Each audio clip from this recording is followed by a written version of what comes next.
Madame la ministre, le budget 2024, que comme le précédent nous n'avons pas voté, a acté la suppression de 2193 emplois dans les écoles, collèges et lycées publics, 1709 dans le premier degré et 484 dans le second degré. Et voilà que les coupes budgétaires, Monsieur le Président en a parlé, annoncées par Bruno Le Maire, viennent aggraver encore cette saignée d'un montant inédit, 691 624 689 €, selon mes chiffres, apparemment pas les mêmes que les vôtres. En lisant Le Monde d'hier, on apprend que vous avez identifié de potentiels gisements d'économie, je salue le terme, pour environ 550 millions d'euros, mais que vous ignoriez encore, je cite, où trouver les 130 millions d'euros restants, après la ridicule valse hésitation autour du financement des heures supplémentaires. Vous aviez assuré, vous l'avez redit, le 23 février, que ces coupes n'entraîneraient pas de suppression d'emplois dans le secteur scolaire. Oui, mais voilà, au programme 140, enseignement scolaire public du premier degré, moins 131 236 174 € au titre 2, et enseignement scolaire public du second degré, moins 87 288 861 € au titre 2. Si l'on ajoute les 87 635 459 € de baisse au titre 2 pour l'enseignement privé, ces coupes représentent l'équivalent de 6 120 suppressions de postes. Alors comment vous croire quand vous nous affirmez encore aujourd'hui qu'il n'y en aura pas ? Que devient le choc d'attractivité avec une telle saignée ? Comment seront financés les effectifs dédiés à la mise en œuvre de l'inepte et mortifère choc des savoirs de Gabriel Attal ? Et puisque vous en êtes à rechercher des gisements d'économie, je tiens à vous signaler un gisement qui vous aura échappé. 4 millions d'élèves ont reçu en classe une pièce de 2 €. Une hérésie pédagogique et éducative qui s'accompagne d'une entorse déontologique. Avec la pièce de monnaie, il y a un livret où figurent 3 textes signés par Emmanuel Macron, Gabriel Attal et Amélie Oudéa-Castéra. 3 textes qui ne s'adressent manifestement pas à des enfants de 6 à 11 ans, mais bien à leurs parents, et ce, en pleine période électorale. Coût total de cette opération de communication, 16 millions d'euros, l'équivalent à la louche de 300 postes d'enseignants ou 500 postes d'AESH, ou encore plus de 5 fois le montant du fonds de soutien aux classes de découverte voté lors du dernier PLF. Je finis, Monsieur le Président. Je ne peux croire que l'ancienne rectrice que vous êtes, Madame la Ministre, approuve cette gabegie d'argent public, ni cette grave entorse à l'article L511-2 du Code de l'éducation.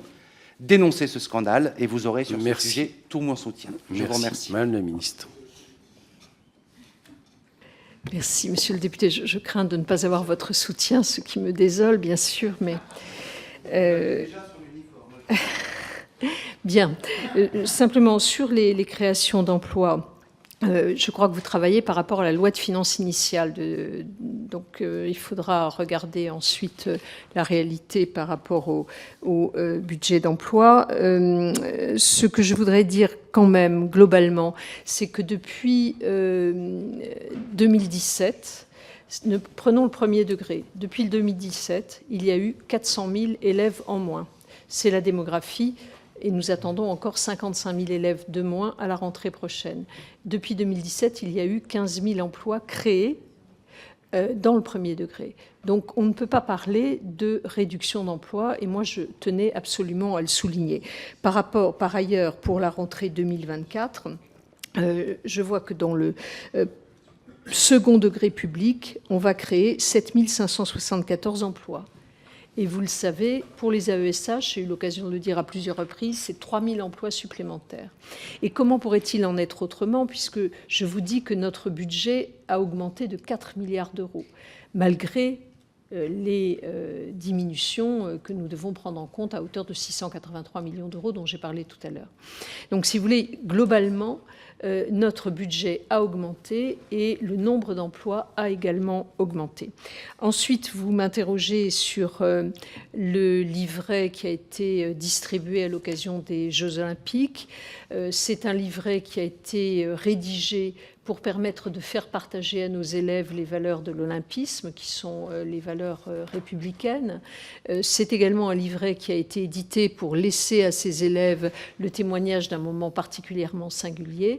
Quant à la pièce de 2 € qui figure au dos du livret, bien sûr, elle a un coût. Mais je vous rappelle que ce n'est pas la première fois que notre République s'engage dans ce symbole donné à nos élèves. Je vous rappelle que sous François Mitterrand, à l'occasion du bicentenaire de la Révolution française, il y avait donné aux élèves, je crois, de CM2 une pièce de 1 franc. Autre temps, autre mœurs, mais c'était la même idée de laisser un souvenir particulièrement marquant. Voilà ce que je peux vous répondre, Monsieur le député.